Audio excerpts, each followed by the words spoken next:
Rest, tešíš sa na svoje prvé interview. Čo to kurva má byť? Interview je, keď ti ja položím jednoduché otázky a ty na ne odpovedáš. Takže to môžeme skúsiť. Asi nie. Nakoniec som Resta presvedčila a tu je prvá otázka. Aké je tvoje motto na dnes?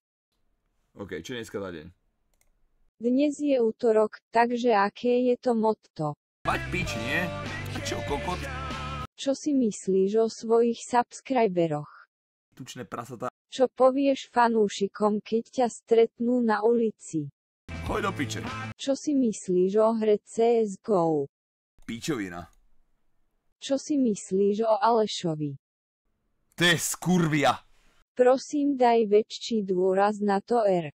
Skurvia. Aký máš názor na Blackberryho? Blackberry, ty jeblý kôd. Aký máš názor na Averagea?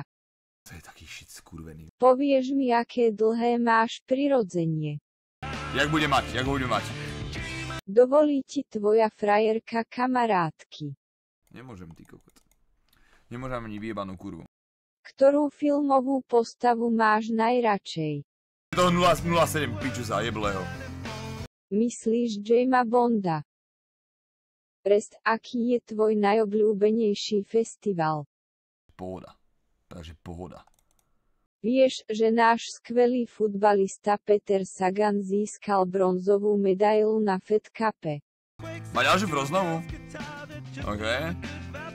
Vieš, aký je obľúbený pokrik Cibulkovej? Poďme. Koľko zarobíš za jeden stream? 23 000. Aký máš názor na ľudí, ktorí ti dajú donate iba preto, aby si klikol na link, ktorý ti pošlú? Čo ti jebe? Kokot, čo ti jebe? Ty kokot, čo ti jebe? Koľko donate obsahuje link? Asi v 90% donatov je nejaký link, OK? Aký je počet tvojich vlasov? 8. Koľko denne ukradneš od sestry? 20 €. Chcel by si niekedy ísť do Ameriky? Možno by som chcel... nechcel. Možno. Rest, vieš počítať do 4 alebo nie?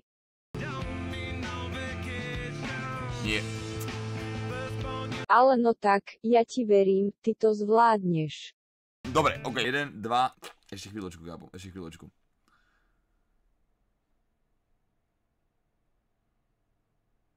Dala som mu ešte trochu času a takto to dopadlo.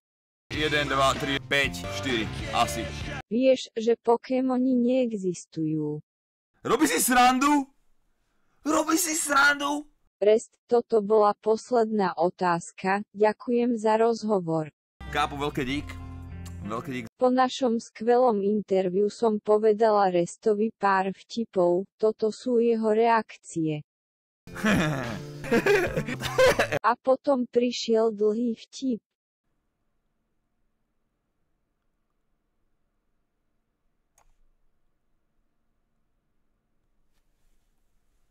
Čo? Jaj, ty kokot. Aj tak ti nerozumiem. Do piče, myslím, že rozumiem a nerozumiem. Rest, drž sa, pre ďalšie interview Chat Spam interview.